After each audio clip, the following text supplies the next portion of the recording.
মোক্ষ লাভ মানেই আমি রামকৃষ্ণ বিবেকানন্দ হয়ে গেলাম আর মৃত্যুর পরে আমার আত্মা পরমাত্মার সঙ্গে লীন হয়ে গেল, ব্যাপারটা কিন্তু তা না। আমি অকপটে পরিষ্কার কথা বলতেই পছন্দ করি। মৃত্যু হচ্ছে জীবনের সবথেকে বড় সত্য। ওই জন্য অনেক অ্যাস্ট্রোলজার আমি বলতে শুনি যে 12th হাউসে কেতু মানে এটাই তোমার লাস্ট জন্ম না। এবার আত্মাকে আমরা মাপবো কি করে থাকি? যদি মনেই না থাকলো তাহলে আমাদের ভগবানই কর্মফলগুলো দেয়নি। আর 12th হাউস মানে হচ্ছে মোক্ষ লাভ। কারণ শুক্রকে মানুষ একটুখানি ভোগ বিলাসের গ্রহ হিসেবেই ভাবে, কিন্তু শুক্র কিন্তু আমাদের ডিএনএকেও নির্দেশ করে। হয় যাবজ্জীবন কারাদণ্ড হলো, নয়তো ফাঁসি হলো। মোহাম্মদ রফি স্টুডিও থেকে বেরিয়ে এসছে। ডেজা ভু কি?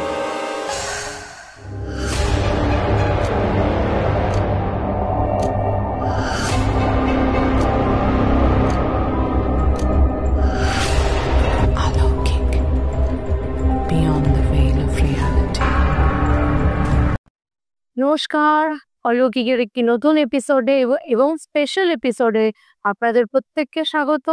আমি দেবাঞ্জনা। তো আজকের স্পেশাল এপিসোড কেন এবং কাকে নিয়ে সেটা আপনাদেরই জন্য, কারণ আপনারা দর্শকরা এবং সাবস্ক্রাইবার বন্ধুরা যারা বলেছিলেন যে দেবাদীপ যাকে নিয়ে একটা স্পেশাল এপিসোড আমাদের হোক, এবং তাদের প্রচুর প্রশ্ন, কোয়ারিজ, যেটা তারা কমেন্ট বক্সে জানিয়েছেন এবং অনেকে আবার ফোন করেও আমাকে জানিয়েছেন যে এইগুলো জানতে চান। তো সেই সব বিষয় নিয়েই আজকে আমাদের এই পডকাস্টটা। তো এবার আমি আপনাদের প্রশ্নেই আসি। যারা অনেকে আমাকে অনেক প্রশ্ন করেছেন যে আমাদের আগের যে ভিডিওসগুলো গেছে, যে অলরেডি আবার আগে একটা কোয়েশ্চেন আনসার রাউন্ডও হয়েছিল স্যারের সাথে, যে অনেক মানুষের অনেক প্রশ্নের উত্তর ওখানে একদম স্ক্রিপ্টেডলি দেওয়া হয়েছিল। তো আজকে যাব যে মানুষ জানতে চাইছে যে এই যে পুনর্জন্ম বা পূর্বজন্ম দুটো একদম আলাদা একটা কনসেপ্ট, দুটো কিভাবে ওয়ার্ক করে, প্লাস তার সাথে কর্মফল। আচ্ছা, মানে এটা বলতে গেলে তো অনেক ভাস্ট। হ্যাঁ, একটা ভাস্ট জিনিস, কিন্তু মানুষের খুব ইন্টারেস্ট। আচ্ছা, দেখুন, এটা আমাদের গীতাতেও বলছে যে একজন মানুষ যেরকম তার পুরনো পোশাকটা পাল্টে নতুন পোশাক ধারণ করছে, সেরকমই একটা আত্মা, জীবাত্মা কি করছে, একটা দেহ থেকে বেরিয়ে গিয়ে আর একটা দেহের মধ্যে প্রবেশ করছে। অর্থাৎ যেখানে মৃত্যু থেকেই আবার কিন্তু সূচনা হচ্ছে একটা নতুন জীবন। তার মানে একটা দেহ থেকে আত্মা বেরিয়ে গিয়ে যখন নতুন দেহে প্রবেশ করছে, নতুন জীবন লাভ করছে। এবার দুটো যে জীবন, আগের জীবনটা হয়ে যাচ্ছে পূর্বজন্ম, আর নতুন যে জীবনটা তিনি লাভ করছেন সেটা তার বর্তমান জন্ম, আমরা বলি পরজন্ম। এইবারে এখানে এই জায়গাটার সঙ্গে কিন্তু কর্মফলটা জড়িয়ে রয়েছে। মানে ব্যাপারটা খুব একটা যে র্যান্ডম হচ্ছে এরকম কিন্তু ব্যাপার না। মানে দেখা যাচ্ছে যে একজন ব্যক্তি এমন একটা দিনে, এমন একটা সময়ে, এমন একটা শহরে যেখানে ল্যাটিটিউড লঙ্গিটিউডের একটা পজিশন এমন রয়েছে, জন্মালেন যে তার জন্মটা হলো প্রচন্ড বিত্তশালী একটা পরিবার। যে পরিবার হয়তো অভাব অনটন কাকে বলে কোনোদিন জানে না, মানে জানতে পারেও, মানে সেই বাড়িতে মানে একদম সেই বাস্তুর মধ্যেই হয়তো মা লক্ষ্মীর বাস। তো এরকম একটা পরিবারে কোন একটা শিশু জন্ম হলো, মানে কি সে মানে তার জন্মটা শুরুই হচ্ছে, আর তার নিঃশ্বাস প্রশ্বাস নেওয়া শুরুই হচ্ছে প্রাচুর্যের মধ্যে থেকে। একদম, মানে যেটাকে আমরা বলি যে সোনার চামচ মুখে রেখে নিয়ে জন্মানো। হ্যাঁ। তাহলে প্রশ্নটা হলো যে এইরকম একটা বাড়িতে এই পরিবারে এই শিশুটা জন্মালো কেন? আমরা জানি যে জন্ম, মৃত্যু, বিবাহ এই তিনটের ওপর আমাদের কোনো হাত থাকে না, জন্মের ওপর তো থাকেই না। তাহলে এই পরিবারে এই শিশুটি কেন জন্মালো? তার মানে ধরে নিতে হবে যে তার পূর্বজন্মে এমন কিছু কর্ম ছিল যেই কারণে সে এরকম একটা বিত্তশালী পরিবারে জন্মেছে। এবার এই জায়গাটার থেকে কিন্তু কর্মফলের কনসেপ্টটা স্টার্ট হচ্ছে। আচ্ছা, এবার কর্মফলের ব্যাপারটা বলতে গেলে আমি কতগুলো থিওরিটিক্যাল বা খুব টেকনিক্যাল জায়গা আমি একটুখানি বলি, যাতে আশা করি আপনার চ্যানেলের দর্শকদের একদম। আর বিশেষ কোনো এটা নিয়ে প্রশ্ন থাকবে না। তো কর্মফল আমি একটু কাটছি। কর্মফল নিয়ে একটা স্পেসিফিক প্রশ্ন, সেটা হলো যেমন একজন প্রশ্ন করেছিলেন যে আমাদের তো পূর্বজন্ম মনে থাকে না। ম্যাক্সিমাম মানুষ মানে ধরুন 99.99% মানুষ মনে থাকে না। তো এবারে যদি মনেই না থাকলো তাহলে আমাদের ভগবান এই কর্মফলগুলো দেন কেন? আচ্ছা, আগে আমি কর্মফলের কনসেপ্টটা ক্লিয়ার করি, নিয়ে তারপরে আমি আসি যে কেন মনে থাকে না। আচ্ছা, কর্মফল নিয়ে বলতে গেলে ৩ টে জিনিস বলতে হয়। হুম। প্রথমটা হচ্ছে সঞ্চিত কর্ম বা accumulated কর্মা। তারপরে হচ্ছে প্রারব্ধ, তারপরে হচ্ছে নিয়ম। এই কনসেপ্টটা খুব ভালো করে বুঝতে হয়। প্রথমে আমি আসি সঞ্চিত কর্ম বা ইংরেজিতে যেটাকে আমরা accumulated কর্মা হিসেবে বলছি বা stored কর্মা হিসেবে বলছি। সেটা হলো আমার একটা বর্তমান জন্ম আছে। এই আমি আপনার সামনে বসে আছি। একটা বর্তমান জন্ম আমি লিড করছি। এবার এর আগে আমার কতগুলো জন্ম আছে আমি জানি না। হুম, একদম। এবার প্রত্যেকটা জন্মে যতগুলো জন্মই থাকুক না কেন, প্রত্যেকটা জন্মেই আমি কিছু না কিছু কর্ম করেছি। এবার যেই কর্মগুলো আগের জন্মগুলোতে করেছি, সেগুলো স্টোরড হতে থেকেছে। তার মধ্যে কিছু ভালোও আছে, কিছু খারাপও আছে। মানে এগুলো সব সাবকনসিয়াস মাইন্ডে স্টোর হতে গেছে। সাবকনসিয়াস মাইন্ড কেন, আমাদের একদম ডিএনএ এর মধ্যে স্টোর থাকে। হুম। ঠিক আছে? এইবারে এগুলো স্টোরড হয়েছে। এবার এর মধ্যে কিছু ভালো আছে, কিছু খারাপ আছে। ভালোর মধ্যে আমি উদাহরণস্বরূপ ধরছি, আমি হয়তো গরিব দুঃখীদের দান করেছি। আমি হয়তো গরিব বাচ্চাদের ফ্রিতে পড়িয়েছি। আমি দরকারের সময় কিছু মানুষকে টাকা দিয়ে সাহায্য করেছি। খারাপের মধ্যে হয়তো মিসবিহেভ করেছি বা কারোর টাকা নয়-ছয় করেছি বা চুরি করেছি বা কাউকে প্রচন্ড রকম মানসিক আঘাত দিয়েছি। এরকম নানান রকম স্টোরড হয়ে রয়েছে।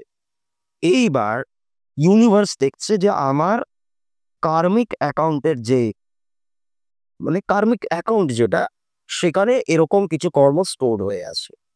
এবার আমি নেক্সট লাইফে প্রবেশ করব। এবার ভাগ্যবিধাতা ডিসাইড করছেন যে এই সঞ্চিত কর্মের মধ্যে থেকে কোন কোন কর্মের ফলগুলো আমি আমার এই জন্মে ভোগ করব। আচ্ছা।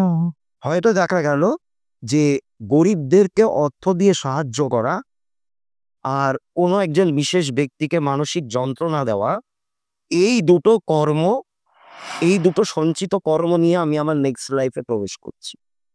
এটা নিয়ে সে প্রবেশ করলো। এবার এই রিলেটেড ফল ও এই বর্তমান জন্মে পাবে। এটা হচ্ছে প্রারব্ধ। আচ্ছা। মানে এক জন্মেই আমি কাজ করলাম, এক জন্মে আমি পেয়ে গেলাম। এবার যেটা বা মানে এমন কিছু কাজ আছে যেগুলো হয়তো স্টোরড হয়ে আমি নেক্সট জন্মে পেলাম। এটা মানে এই জিনিসটাই আমার ঠিক আমার মাথায় আসে না। এইটা কেন? মানে নেক্সট জন্মে কেন জন্মে এটা কেন ট্রান্সফার? এবার অনেক সময় কি হয়, এমন একটা কোনো কর্ম করলো, মানুষের তো আয়ুটাও তো হ্যাঁ। লিখিতে থাকে। এবারে হয়তো দিন পেরিয়ে গেল, সেটা আর হলো না। তখন সেটা নেক্সট লাইফে গিয়ে ট্রান্সফার হবে। আবার অনেক সময় এমনও হয় যে এমন কিছু কর্ম করলো যার রেজাল্ট ওই জন্মেই পেয়ে গেল। ফর এক্সাম্পল একটা এমন কোনো অপরাধ করলো যে আইনের হাতে ধরা পড়লো, দোষী সাব্যস্ত হলো, হয় যাবজ্জীবন কারাদণ্ড হলো, নয়তো ফাঁসি হলো। আচ্ছা। তারপরে কি এই জন্মেরটা আমি এই জন্মেই পাচ্ছি গেলাম। এই জন্মও পাওয়া যায় না যে তা নয়। কর্ম যদি সেরকম লেভেল অব্দি চলে যায়, ইন্টেন্সিটিটা যদি সেইরকম লেভেল, সেইরকম পর্যায়ে যায়, নইলে আপনি ভাবুন না, দ্বিতীয় মহাযুদ্ধের সময় হিটলার কোন পর্যায়ে চলে গেছিল। কিন্তু মানে ধসে পড়তেও তো খুব বেশি সময় লাগলো। সময় লাগলো না। তো এই জন্মেরটা এই জন্মেও পাওয়া যায় না যে একেবারে তা নয়। এবারে আমি যে প্রারব্ধটা পেলাম, সেই অনুযায়ী এবার আমার জন্ম তারিখ, জন্ম সময়, জন্মস্থান স্থির হবে। নিয়ে এমন একটা দিনে, এমন একটা স্থানে, এমন একটা সময়ে আমি জন্মালাম যে যেই কর্মগুলো আমি নিয়ে এসছি, যেই প্রারব্ধগুলো, সেগুলো এবার আমাকে ভোগ করতে হবে। মানে আরেকটা আরেকটা একদম ডেস্টিনি একদম প্রোগ্রামিং। প্রোগ্রাম মানে করে একদম পাঠানো হচ্ছে যে তুমি এটা করতে যাও। আচ্ছা, আমরা নিজেরও তো মানে এই যে আমি প্রথমেই এই প্রথম প্রশ্নটা করলাম যে প্রথমত আমাদের পুরোনো যে কোনো জিনিস মনেই থাকে না। তো আমরা তো বুঝবো কি করে যে আমাদের এই লাইফে কেন আমাদের জন্ম হয়েছে আমরা এসছি কেন, কি করতে এসছি, কোনো কাজ তো একটা করতে এসছি। দেখুন হ্যাঁ, জন্ম ছক দেখে পৃথিবীতে আসার কারণটা বোঝা যায়। বোঝা যায়। হ্যাঁ, ও আচ্ছা, মানে আমাদের কি অসম্পূর্ণ কাজ ছিল ছিল। যেটা আমি এখনো পূরণ করতে পারিনি, সেটা কেতুর প্লেসমেন্ট দেখে বোঝা যায়। কেতু আমাদের যেই ঘরে অবস্থান করবে সেই হাউস রিলেটেড কোনো কাজ আমাদের বাকি থেকে গেছে, এরকম কিন্তু ইন্ডিকেশন হয়। যেমন আমি একটু একদম একদম। ইলাবোরেট করি। আমাদের জন্ম ছকে 12টা ভাব। এবার ফার্স্ট হাউস যেটা প্রথম ভাব, সেটা হচ্ছে আমাদের লগ্ন, অর্থাৎ আমরা নিজেরাই। হুম। ঠিক আছে, যদি লগ্নভাবে কেতু অবস্থান করে তাহলে সেটা নির্দেশ করছে যে আমি আমার নিজের প্রতি কোনো একটা কাজ অসম্পূর্ণ রেখে পৃথিবী ছেড়েছিলাম, যেটাকে সম্পূর্ণ করতে আমি আবার এসেছি। সেটা কোনো একটা বিদ্যা হতে পারে, কোনো শিক্ষা হতে পারে, যে কোনো কিছু হতে পারে, যে কোনো। সেটা লাভ পাওয়ার জন্য আমরা এসেছি। এটা হচ্ছে কেতু যদি ফার্স্ট হাউসে থাকে। আচ্ছা, সেই ঘুরে ফিরে আবার কি? অবশ্যই, কারণ কেতু মানেই আমাদের পাস্ট। আচ্ছা, পাস। কেতু মানেই আমাদের পাস্ট। আচ্ছা। এইবার আচ্ছা, কিছুটা শুক্রেরও ভূমিকা থাকে, কারণ শুক্রকে মানুষ একটুখানি ভোগ বিলাসের গ্রহ হিসেবেই ভাবে, কিন্তু শুক্র কিন্তু আমাদের ডিএনএকেও নির্দেশ করে। কারণ শুক্র কথাটা এসছে কোত্থেকে? শুক্রাণু মানে স্পার্ম। এবার স্পার্মের মধ্যেই তো আমাদের ডিএনএটা থাকে। ঠিক আছে, মানে এন্টার প্রসেসটা যদি কেউ ভাবে, চিন্তা করে। যাই হোক, আমরা আবার কেতুতে ফিরছি। এবার কেতু যদি সেকেন্ড হাউসে থাকে, সেকেন্ড হাউস মানে আমার নিজের পরিবারের প্রতি আমার কোনো একটা অসম্পূর্ণ কাজ ছিল যেটা আমার পূরণ হয়। যদি থার্ড হাউসে কেতু থাকে, আত্মীয় স্বজন বা কোনো বন্ধু বান্ধব বা ভাই বোনের প্রতি কোনো কর্তব্য হয়তো আমাকে পালন করার জন্য আসতে হয়েছে পৃথিবীতে। ফোর্থ হাউস মানে আমার মায়ের প্রতি কোনো ডিউটি। আচ্ছা, ফিফথ হাউস মানে আমার সন্তানের প্রতি কোনো ডিউটি পালন করার জন্য আমাকে আসতে হয়েছে। সিক্সথ হাউস মানে হচ্ছে, সিক্সথ হাউসে কেতু থাকা মানে নানান রকম কারণ হতে পারে। কারোর ভার দেনা আমি শোধ করিনি বলে, কারোর ঋণ শোধ হয়নি বলে আসতে হতে পারে। কোনো পেন্ডিং কর্মা কিছু ছিল, সেটার জন্য আসতে হতে পারে। অথবা আবার এটা আবার মা বাবারিতেও নির্দেশ করে, মা বাবারির প্রতি কোনো একটা কর্তব্য। সেভেন্থ হাউস মানে আমার স্পাউস, স্ত্রী বা কোনো পার্টনার, তার সঙ্গে আমার ব্যবসায়িক সম্পর্কও হতে পারে। ও ঠিক আছে। এইট হাউস মানে হচ্ছে আমার শ্বশুর বাড়ির প্রতি কর্তব্য। আচ্ছা, নাইন্থ হাউস মানে হচ্ছে আমার পিতা বা গুরুস্থানীয় কোনো ব্যক্তির প্রতি আমার কর্তব্য। 10th হাউস মানে ওভারঅল কর্ম। 11th হাউস মানে আমার কোনো পেন্ডিং সাকসেস হয়তো আমি পাইনি, সেটা বাকি আছে। সেটা বাকি আছে। আর 12th হাউস মানে হচ্ছে মুখ্য লাভ। আচ্ছা আচ্ছা, এই যে মুখ্য লাভ বা বলতে পারেন যে একটা স্পিরিচুয়াল ইনক্লিনেশন, সেটাই কি মানুষের লাস্ট লাইফ আর না, তারপরের জন্ম? এবারে ব্যাপারটা হচ্ছে আমাদের 12 নম্বর ঘরটাকে মোক্ষ লাভের ঘর বলছে ঠিকই, কিন্তু এখানে মোক্ষ লাভের ব্যাপারটাকে একটু অন্যরকম ভাবে বুঝতে হবে। আচ্ছা। মোক্ষ লাভ মানেই আমি রামকৃষ্ণ বিবেকানন্দ হয়ে গেলাম আর মৃত্যুর পরে আমার আত্মা পরমাত্মার সঙ্গে লীন হয়ে গেল, ব্যাপারটা কিন্তু তা না। আচ্ছা। মোক্ষ লাভ মানে হচ্ছে, ধরুন এই যে আমাদের জীবনে চলার পথে নানান রকমের রিপু কাজ তো করে। দেখুন কিরকম অদ্ভুত আমাদের জ্যোতিষশাস্ত্র। আমাদের জন্মছকের যেটা সিক্সথ হাউস, সেটা হচ্ছে রিপুর ঘর। রিপু মানে কিন্তু এখানে শত্রুতা। ষড়রিপু, কাম, ক্রোধ, লোভ, মোহ, মদ, মাৎসর্য। এবার আপনি ভেবে দেখুন, এই যে জিনিসগুলোর নাম আমি বললাম, কাম বলুন, ক্রোধ বলুন, লোভ বলুন, এইগুলো যদি মাত্রাতিরিক্ত একজন ব্যক্তির মধ্যে থাকে, কাম জিনিসটাকে কেউ অস্বীকার করছে না না। বা কেউ বর্জন করতে বলছে না, তাহলে তো সৃষ্টি এগোবে না। একদম। কিন্তু এটাই যদি অতিরিক্ত মাত্রায় পৌঁছে যায়, তাহলে কি হবে? আমরা সবাই জানি কি হয়, কি হতে পারে। তার মানে এই যে ষড়রিপুর মধ্যে যে কটা প্রবৃত্তি, প্রত্যেকটাই যদি ব্যালেন্স অতিক্রম করে একটু ডিসব্যালেন্সড হয়ে যায়, তখন কি হচ্ছে, তখন সেটা সেই মানুষটাকে অন্যরকম করে তুলছে। সমাজে প্রপারলি চলার মতো তিনি আর থাকছেন না। ঠিক এই 6th হাউসের যেটা 12th হাউস, মানে একদম অপোজিট ঘর, সেটা হচ্ছে মুক্তির ঘর, মুখ্য লাভের ঘর।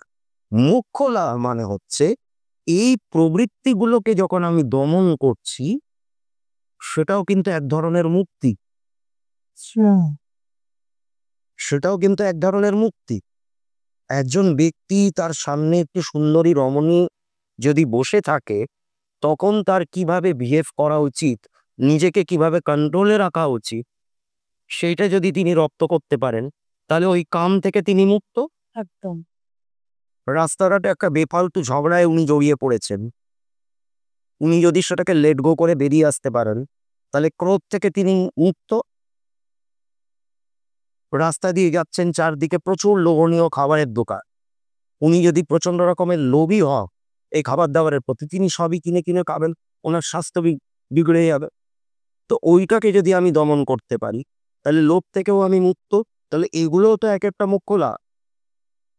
মুখ্য লাভ মানেই যে আমার একদম ব্রহ্মজ্ঞান লাভ হয়ে গেল আর আমি একদম অনন্তে বিলীন হয়ে গেলাম, ব্যাপারটা তা নয়। কিন্তু ওটা তো আছে, মোক্ষ লাভের কোনো প্রপার সূত্র অ্যাস্ট্রোলজিতে নেই যে এটা করলেই তিনি মোক্ষ লাভ করবে।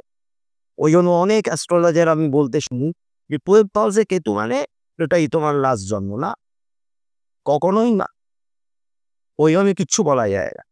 আমি একজনের পাস্ট লাইফ রিগ্রেশনের স্টোরি শুনলাম, তো তাকে পিএলআর করে বলা হয়েছে যে জানেটি এতেই আর জন্ম, কারণ সে এই জন্মে এসছে দ্য স্পিরিচুয়ালিটির জন্য।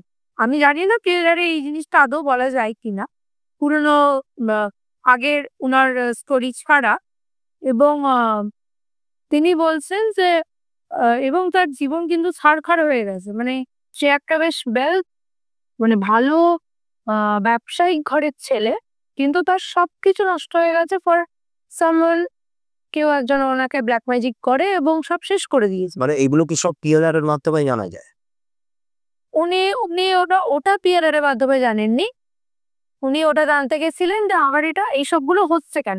তো তারপরে উনি আরেকজনের কাছে গেছিলেন, তখন জানলেন যে এইসব কিচ্ছাগুলো হয়েছে। তো তখন তো একটা বিশাল, মানে যেই দেখছে সেই একটা বিশাল টাকার অঙ্কের ব্যাপার। তো ওনার পক্ষে তখন তো ওই সলিউশনে যাওয়াটাই পসিবল নয়, যে কারণ তার সব তখন ততদিনে ধ্বংস হয়ে বাবা বিশাল বাড়ি করে দিয়ে গেছে, সেই সম্পত্তি মানে সেই হাতি পোষার মতো ব্যাপারটা, মানে তাকে সব ওই খরচাগুলো করতে হচ্ছে।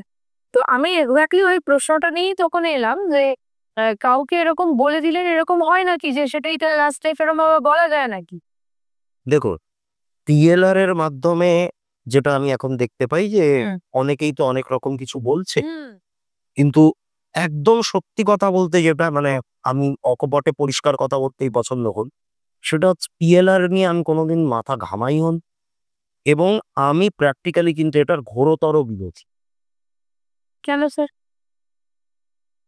হ্যালো, আমি বলছি, আমি একটা এক্সাম্পল দিয়ে বলি ব্যাপারটা, তাহলে জিনিসটা বুঝতে পারবে। সেটা হচ্ছে পূর্বজন্ম বললেই আমাদের বাঙালিদের বিশেষ করে একটা বিশেষ ছায়া ছবির কথা মাথায় আসে, সেটা হচ্ছে সোনার কেল্লা। একদম ঠিক আছে, এবার সোনার কেল্লাতে মুকুল বলে যে ছেলেটিকে দেখানো হয়েছে, সত্যজিৎ রায় যেভাবে ওকে পোর্ট্রে করেছে, মুকুলের হাবভাবটা কেমন থাকতো? প্রচন্ড গম্ভীর, আর 5টা সাধারণ ছেলের মতো নয়, খেলাধুলো করে না, মেলামেশা করে না, রাত রাত বিরেতে 2:30 3টের সময় উঠে সে ছবি আঁকছে, এবং ও দাবি করে যে ও আগের জন্মে এমন একটা জায়গায় জন্মেছিল যেখানে কেল্লা, উট, বালি এগুলো সব দেখেছি। এবার পরে গিয়ে সেটা রিভিল করা হয় যে ওটা রাজস্থানেই ছিল।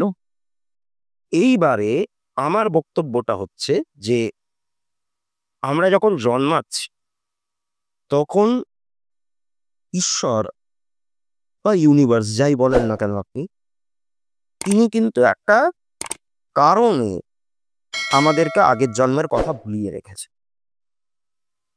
কারণ আগের জন্মের স্মৃতি যদি কাউকে হন্ট করতে শুরু করে, তাহলে সেটার থেকে কিন্তু বিভীষিকাময় আর কিছু হতে পারে না। কারণ আমি আমি একটা বাড়িতে রয়েছি, একটা পরিবেশে মানুষ হচ্ছি, আমার নিজের মা বাবাকে দেখছি, ভাই বোনকে দেখছি, বন্ধু বান্ধবকে দেখছি। হঠাৎ আমার মনে পড়ে গেল যে ভারতের দক্ষিণাত্যের কোনো একটা জায়গায় আমার ঘর ছিল, ওখানে আমার এক স্ত্রী আছে, আমাকে খুন করা হয়েছিল।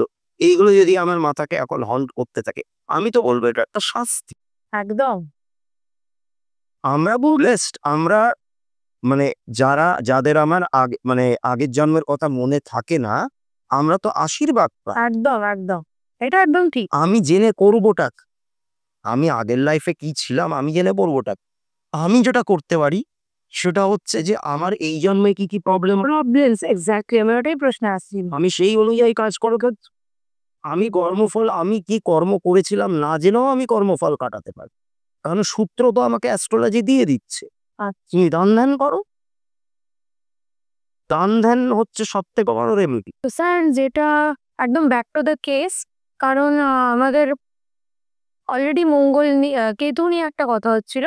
তো এখন মঙ্গল আর কেতু, যেটা এই কেসে ঘটেছিল, সেই চার্ট নিয়ে একটা কথা বল।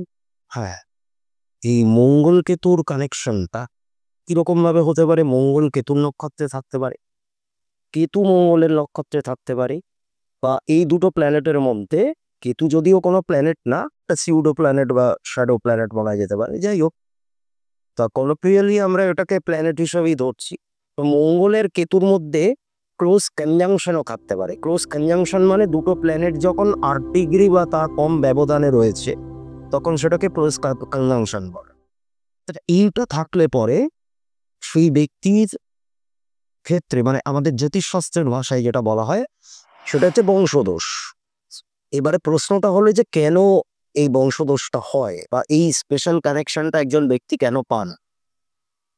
যখনই কোনো ব্যক্তির চার্টে এই কানেকশনটা দেখা যাবে, তখনই বুঝে নিতে হবে যে সেই ব্যক্তির পরিবারে, মানে যেসব পূর্বপুরুষ যারা, তাদের মধ্যে এমন কেউ হয়তো ছিলেন যিনি মারা যাওয়ার পর দোষ পেয়েছিলেন। মানে মানে মৃত্যুকালীন যে দোষ, দোষটা। নানান রকমের দোষ তো হয়, একপাদ হয়, দ্বিপাদ হয়, ত্রিপাদ হয়, চতুষ্পদ দোষ হয়, এরকম বিভিন্ন রকমের দোষ তিনি পেতে পারেন। এনার দোষ পেলে পরে সেটাকে খণ্ডন করতে হয়, আমাদের শাস্ত্রে বিধান আছে। এবারে কোনো কারণে সেই দোষটা হয়তো খণ্ডন করা হয়নি, বা সেই কাজটাতে কোনো বাধা পড়েছিল, বা কোনো ভুল ত্রুটি হয়েছিল, মোদ্দা কথা দোষটা কাটেনি। এই ম্যাপ এরকম কোনো দোষ থেকে গেলে সেটাকে যদি না কাটানো যায়, পরবর্তীকালে সেই পরিবারের ওপর তো নানান রকম মানে প্রভাব এসে পড়েই, প্লাস তার পরবর্তী প্রজন্মের মধ্যে থেকে কেউ তখন চার্টে এই কানেকশনটা নিয়ে জন্মায়। আচ্ছা, সেটা আবার ক্যারি ফরওয়ার্ডও হয়? হ্যাঁ, অবশ্যই। ও এর প্রশ্নটা হলো যে এই ব্যক্তি কেন পেলেন, আচ্ছা। এই ব্যক্তি অর্থ হয়ে কেন পেল? দেখা যাচ্ছে যে সেই পরিবারে আরো অনেক ছেলেপুলে জন্মেছে, কারোর চার্টে ওই কানেকশন নেই, কিন্তু এই ব্যক্তি পেয়েছে। এইটাই হচ্ছে প্রারব্ধ, তার কর্ম। তার কর্মফল। মানে সবটাই আগে থেকে সেট আপ ছিল, ডেস্টিনি। বাবা, আমি বলছি না, মানে ইউনিভার্স এমন একটা জিনিস না, মানে মানুষের ধরা ছোঁয়ার বাইরে। এটা একটা বিশাল বড় ম্যাথমেটিক্স। আহ, অবশ্য বলে তল খুঁজে পাওয়া যায় একদম তাই, মানে উইথাউট ক্যালকুলেশন কোনো কিছু এখানে হয় না। না। কোন কাজের রেজাল্ট কিভাবে যে আমার কাছে আসবে, একদম এটা বলা খুব মুশকিল। একদম। আচ্ছা, এখানে আহ, আলোচনা করতে করতে কিছু প্রশ্ন তো মাথায় আসে। যেমন ধরুন, অনেকের আছে যে ইনটিউশন পাওয়ার খুব ভালো। আচ্ছা, এই ইনটিউশন পাওয়ার মানে এটা অলৌকিক কিছু, না এটা আমাদের মধ্যেই আমাদের একটা পাওয়া? ইনটিউশন, দেখুন, ইনটিউশন ব্যাপারটাকে সায়েন্স এখনো পুরোপুরি এক্সপ্লেন করতে পারেনি, ঠিক আছে, কিন্তু ব্রেনের তো খেলা অবশ্যই। এবং এই যে মঙ্গলকেতু কানেকশনটা বললাম, এটা থাকলে কিন্তু ইনটিউশন পাওয়ারও খুব ভালো থাকে। আচ্ছা। হুম কিছুটা আধ্যাত্মিক ব্যাপার তো রয়েছে এর মধ্যে, কারণ প্রচুর পরিমাণে যারা মেডিটেশন করে, হুম সেটা যে কোনো ফিল্ডেই মেডিটেশন হোক না কেন, সেটা কন্ঠ রিলেটেডই হোক, কি সেটা এঞ্জেল থেরাপি হোক, রেইকি হোক, যে কোনো ক্ষেত্রের মেডিটেশন, এমনকি পেন্ডুলাম ডাউজিং এটাও তো মেডিটেশনের পর্যায়েই পড়ে। কারণ পেন্ডুলামটাকে ইউজ করার আগে আমাকে তো মেডিটেট করতে, কারণ পেন্ডুলাম হচ্ছে একটা মাধ্যম, মেইন কাজটা করছি কিন্তু আমি, আমার ব্রেন এখানে ফাংশন করছে, আমি হাতে জিনিসটা ধরে আছি বলেই ওটা আমাকে উত্তরটা দিচ্ছে, মেইন কাজটা করছে কিন্তু আমার ব্রেন এবং আমার আধ্যাত্মিক ক্ষমতা।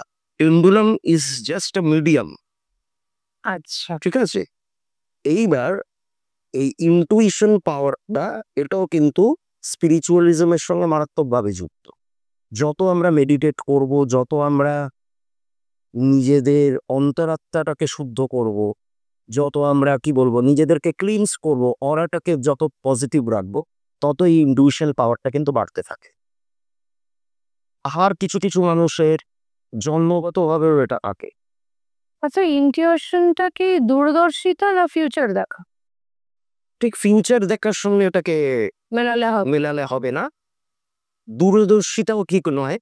ইনটুইশন মানে হচ্ছে, মানে আমি খুব সামান্য একটা এক্সাম্পল দিয়ে বোঝাই যে আমার সামনে যেই ব্যক্তিটি বসে আছেন, তিনি আমাকে যেই কথাগুলো বলছেন, এবার সেটা কতটা ঠিক কতটা ভুল, সে কি ইন্টেনশন নিয়ে আমার সঙ্গে মিশছে, ঠিক আছে, তিনি যে কথাগুলো বলছেন সেগুলো আদৌ সত্যি কিনা, আদৌ নির্দোষ কিনা, বা অ্যাকচুয়ালি ওনারই কোনো দোষ রয়েছে কিনা, এই ব্যাপারগুলোকে বুঝতে পারা, এটাই হচ্ছে ইনটিউশন।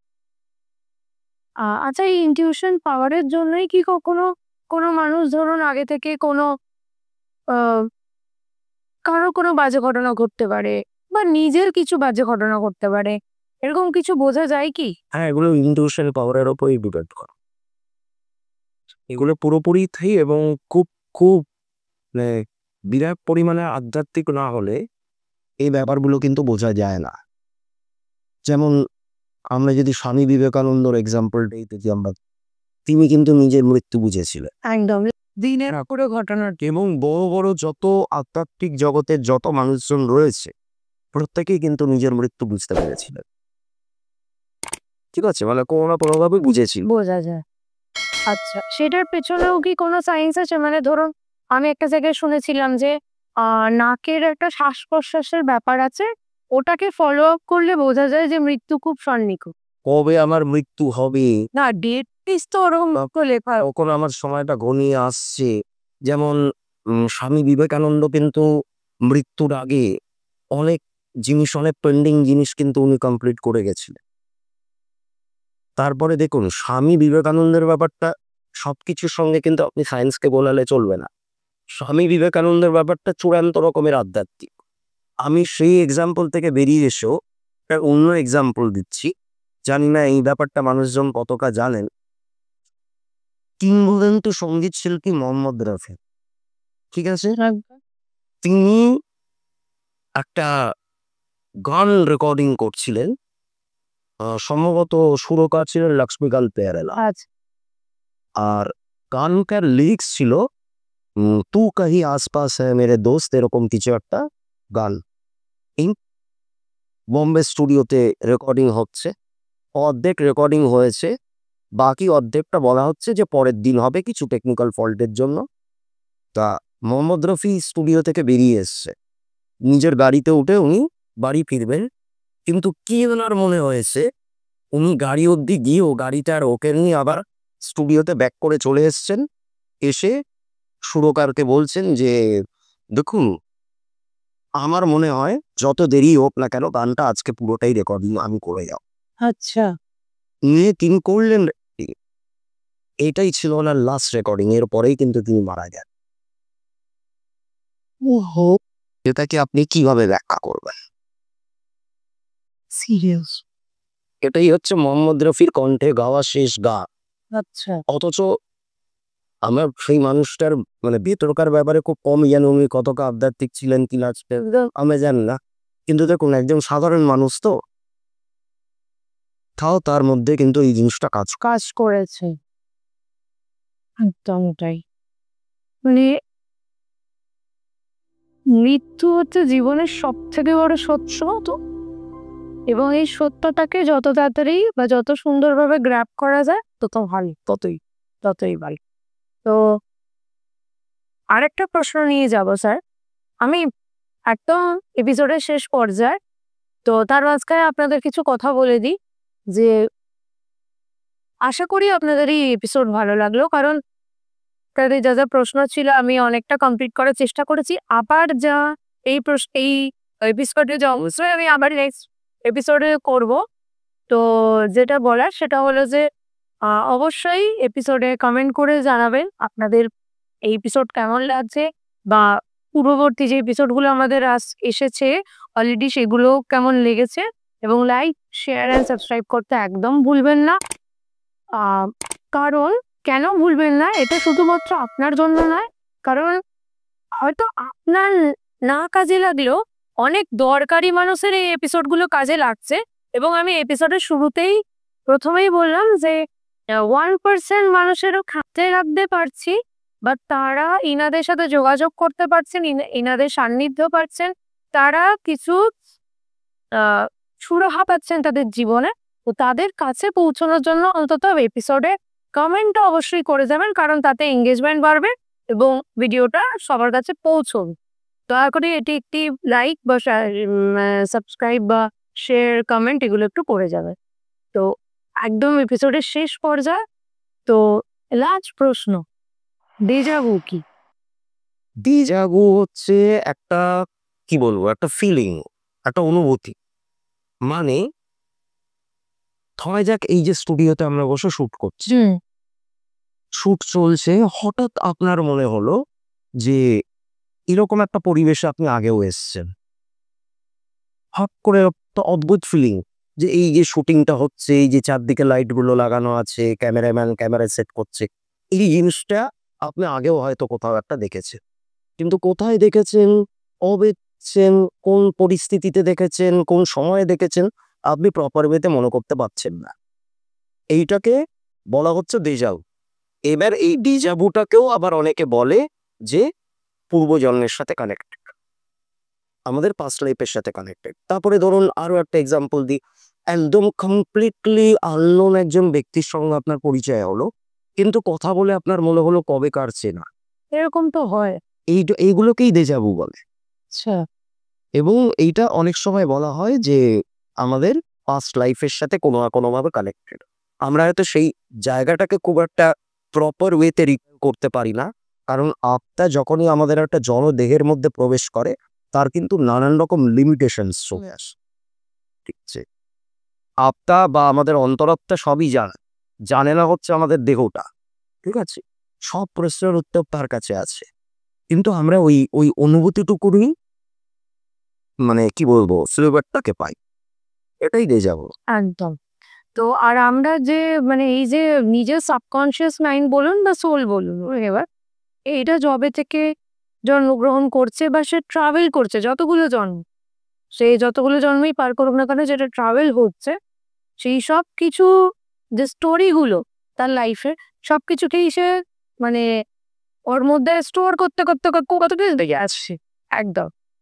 এবং এটা একটা মানে অলরেডি আমার এই রিসেন্ট আমার পরশুদিনের একটা পডকাস্টের কাজেতেই, বা সম্ভবত দেবাদীপদার কোনো একটা ভিডিওতে, আমার মনে পড়ছে না কার ভিডিওতে, একজন এসে প্রশ্ন করেছেন যে উম, আহ, মানুষের সংখ্যা এত বাড়ছে, সোলের সংখ্যা তো বাড়ছে কি করে, মানে এটাকেও ঠিক মেলাতে পারছে না। তো আমি একটু বলে দিই, খুব কমন কোয়েশ্চেন, এবং এই কোয়েশ্চেনটা নিয়ে আমার অলরেডি পূর্ববর্তী একটা এপিসোডে স্যারের সাথেই আমার অলরেডি পুরো সোল রিলেটেড যে এপিসোডটা, ওটা প্লিজ দেখুন।